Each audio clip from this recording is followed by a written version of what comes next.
The only safe bet in politics last year was that Donald Trump would lead the Republican presidential primary.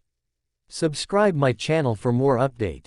The former president began 2023 with support from 43% of GOP primary voters, and ended it, after multiple well-known and well-funded challengers entered the race, with 69%. He held on to commanding positions in Iowa, recently 52%, a 34-point lead, and South Carolina, 53%, a 31-point lead. His lead in New Hampshire is more questionable, with two polls out this morning showing Trump at 46% with a 19-point lead, Suffolk, and 39% with a 7-point lead, UNH. Most importantly, Trump's criminal cases have only strengthened his support. If nothing changes between now and March, when voters across the country will award the bulk of delegates who select a GOP presidential nominee, Trump is very likely to secure the nomination.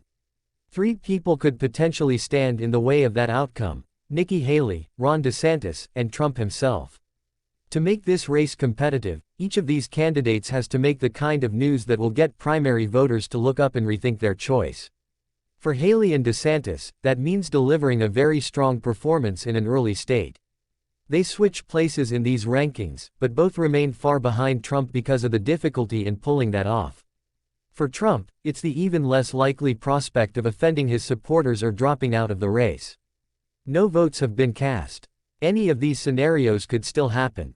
But none of them are even close to a safe bet. 1. Trump would have to offend his supporters, lose in ballot battles, or drop out.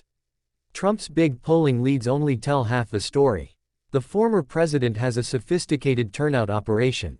In Iowa, that project will be led by 1,800 caucus captains, loyal Trump supporters who have each been instructed to recruit 10 first-time caucus goers to turn out on caucus night.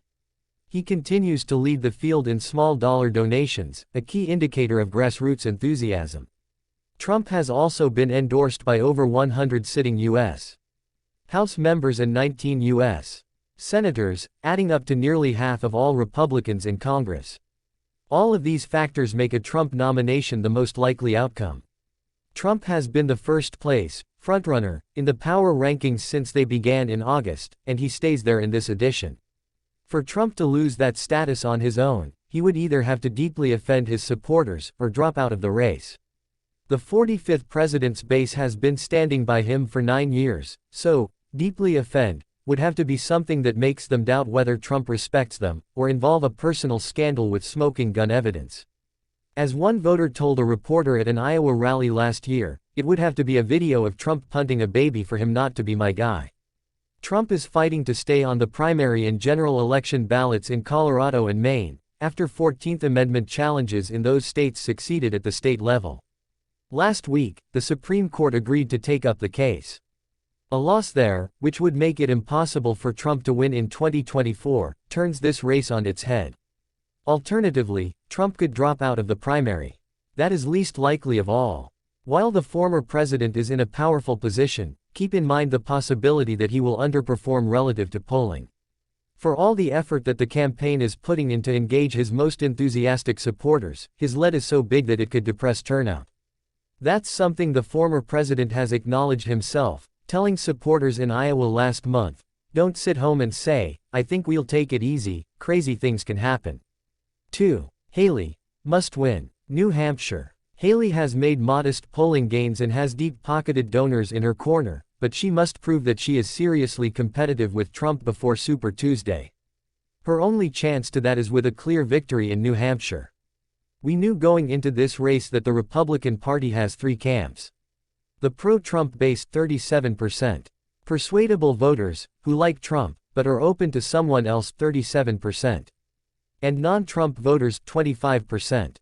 Some of the last group never liked Trump or the MAGA movement. Others may have supported his administration and agreed with some or even most of his policies, but want to move on in 2024. Haley was already well positioned to capture these voters because of her long-standing establishment Republican credentials and matching policies. Her clashes at the debates with Ramaswamy, who exists at the other end of the establishment spectrum, cemented her relationship with this group. The good news for Haley is that New Hampshire is home to more of these non-Trump voters than the other early states. 34% of GOP voters there said they have an unfavorable view of him in a November survey, and he has a weaker lead here than the other early states. The Granite State also allows, undeclared, voters to participate in partisan primaries. In fact, they are the state's largest voting bloc. That means at least some Democratic and independent anti-Trump voters will play a role in deciding the GOP winner. The former governor is already competitive in the state. A recent poll puts her 22 points behind Trump, at 42–20%. She carries an endorsement from the state's popular center-right governor, Chris Sununu, who says he wants Haley to win in a landslide. Haley also has big money behind her. Her campaign has spent $26 million on ads in New Hampshire, and she picked up an endorsement from Americans for Prosperity Action, the advocacy group backed by billionaire Charles Koch. There are still roadblocks. Chris Christie is polling at double digits in the state, likely pulling at least some vote away from Haley. And it's not yet clear whether her Civil War remarks will hurt her polling. In any case, a decisive win on Election Day will be critical.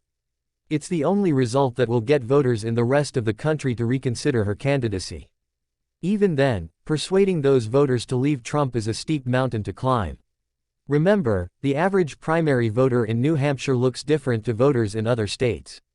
But since Haley shows promise here, she moves into second place in the rankings. A second-place finish in Iowa would also help the former governor significantly, and may change the shape of the overall race.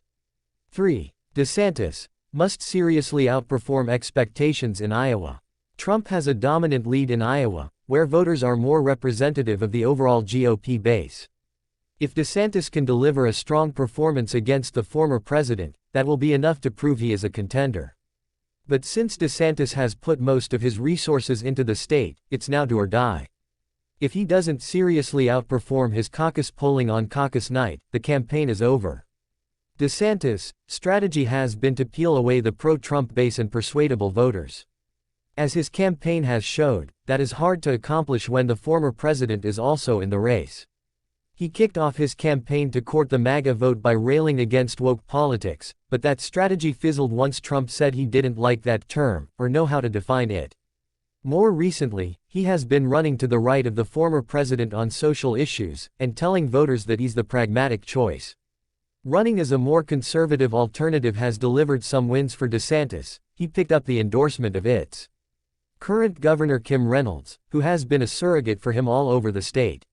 He also won over the evangelical political activist Bob Vander Plaats, one of the powerful forces behind Ted Cruz's win in Iowa in 2016.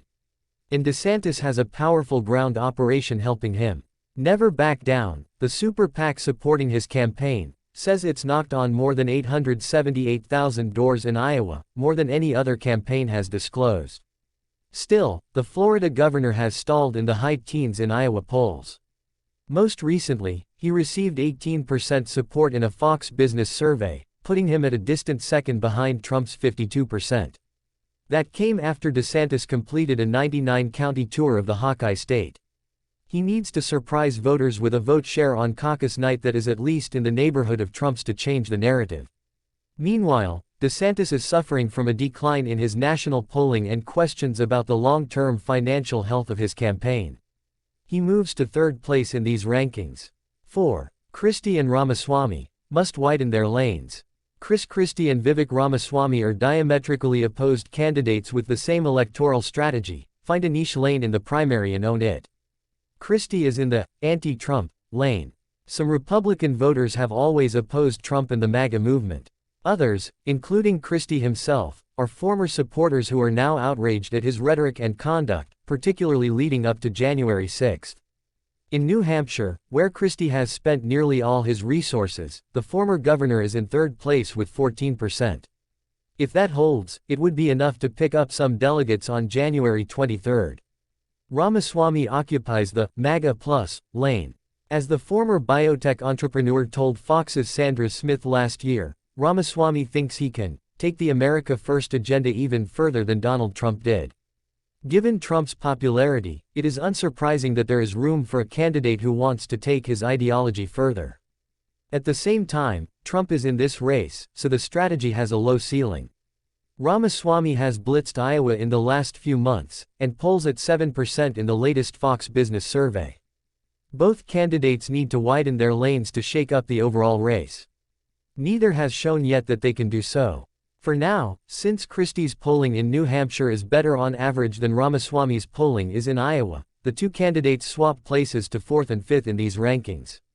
Note on minor candidates. Arkansas's former Governor Asa Hutchinson and businessman Ryan Binkley are still in this race, but they cannot win. They may not appear on the ballot in all states, and with polling between 0–1%, they are highly unlikely to reach the threshold to win delegates in many others. They will no longer appear in these rankings. Also gone are Tim Scott and Doug Burgum, who dropped out of the race last year.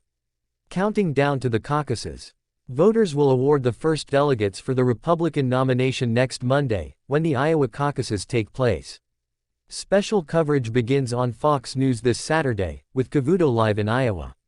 On Sunday, stay tuned for special editions of America's Newsroom, Fox News Sunday, The Story, Your World, and Special Report from Des Moines. Election Day kicks off with Fox and Friends, and live coverage from our reporters on the ground throughout the day, before caucuses convene beginning at 8 p.m. Eastern Time. Stay tuned throughout the evening for exclusive insights from our Fox News voter analysis and the Fox News Decision Desk, which will call the race. And at 10 p.m. Eastern Time, tune in for special coverage with Brett Baer and Martha McCallum.